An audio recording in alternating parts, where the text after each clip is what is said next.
자, 이제 제 80강 강의를 들어가도록 하겠습니다.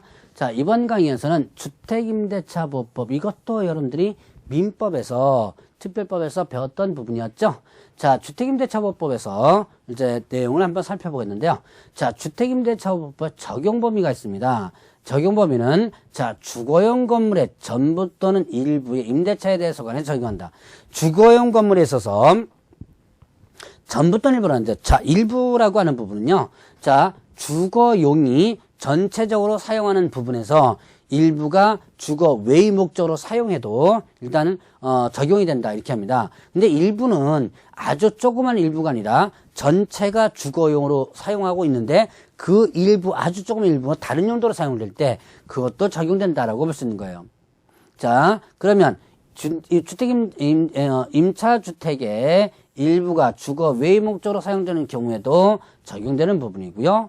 자, 그러면 이때 국민주택기금을 재원으로 하여 저소득층의 무주택자에게 주거 생활의 안정을 목적으로 전세 임대주택을 지원하는 법인 있죠.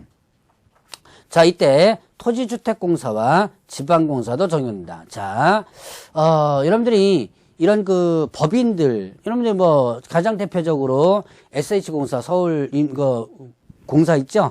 이런 SH공사라든가 이런 지방공사들이 있습니다. 그런 지방공사들, 임대아파트 운영하죠? 자, 그런 공사들도 마찬가지로 적용하고요. 자, 그 다음에 또 이런 게 있어요. 지방공사, 토지주택공사와 관련된 부분에서 보면, 이 법인들이 토지주택공사나 지방공사 같은 경우는 이 저소득층에 대한 전세 임대주택을 지원한다. 이렇게 됐습니다. 이게, 뭐냐면, 여러분들이 텔레비전에 요즘도 나오는 것 같은데요.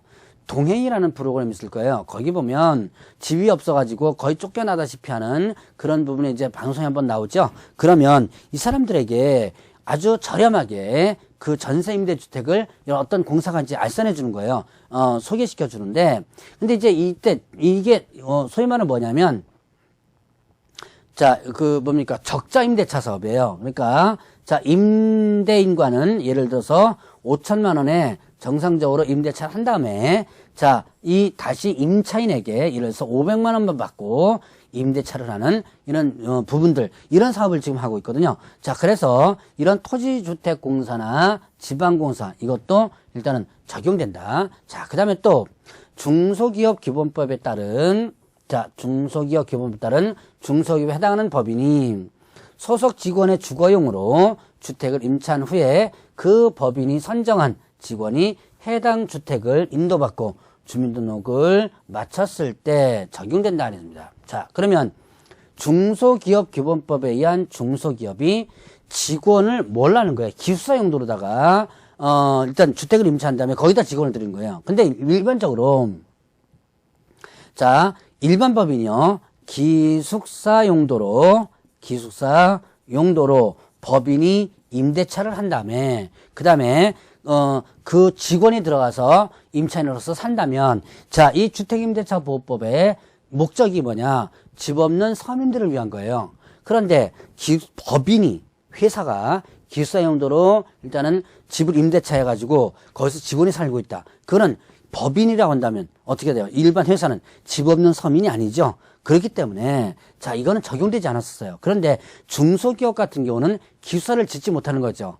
그래서 주변 지역에 단독주택 같은 걸 해가지고 기숙사 용도로 하고 있는데 주택임대차법 적용되지 않아서 불편한 부분이 상당히 많았습니다. 그래서 2년 전에 이게 새롭게 들어왔던 내용이에요. 그래서 중소기업기본법에 따른 중소기업도 일단은 이 법을 적용한다. 자, 그러면 일단은 대항력이 있는데요. 대항력은 점유와 주민등록을 마친 때, 자, 대항력이라는 뭐예요? 대항할 수 있다. 누구한테 대항할 수 있는 거예요? 제3자에게 대항할 수 있는 거죠. 자, 집이 팔렸습니다. 자, 집이 팔렸으면 새로운 집주인이 나오죠. 새로운 집주인이 어떻게 한 거예요? 야, 내가 이제 새로운 집주인이니까 너 나가라. 라고 할 수 있겠죠? 바로 그때 나는 못 나가겠다라고 정당하게 대항할 수 있는 것이 바로 대항력이라는 거죠. 자, 그러면 이때 대항력은 점유와 주민등록, 자, 인도죠, 인도와 주민등록을 마친 때 다음날 0시부터 이렇게 대항력이 발생하게 됩니다. 이건 인도, 점유와 주민등록은 이건 뭐예요? 하나의 대항 요건입니다. 자, 그러면 대항력 발생 요건인데요. 대항력과 관련된 판례는 상당히 많습니다. 많은데 제가 간단한 건 몇 개만 일단 설명했고 나머지는 여러분들이 민법에서 주로 이런 판례 부분들이 배우니까 민법에서 더 보충을 해보시기 바랍니다. 자, 다가구 주택의 경우에는 집원까지만, 다가구 주택은요 집원까지 전입신고는 해도 되지만 다세대 주택의 경우에는 뭐다? 동호수까지, 집원에다가 동호수까지 이렇게 했어요. 자, 다가구 주택 같은 건 어떻게 돼요?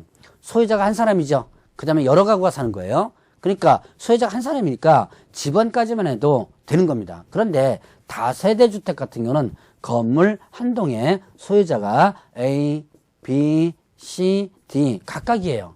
그래서 집원까지만 하면 이 건물 안에 어느 누구네 집에 사는지를 모르죠. 그래서 동호수까지를 정확하게 기재하라고 되어 있습니다.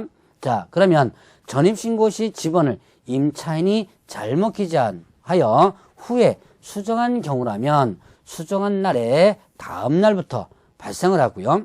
자, 그 다음에 주민등록은 그 가족 주민등록으로도 가능하다 이렇게 됐어요. 자, 임차인이 잘못해가지고 했다면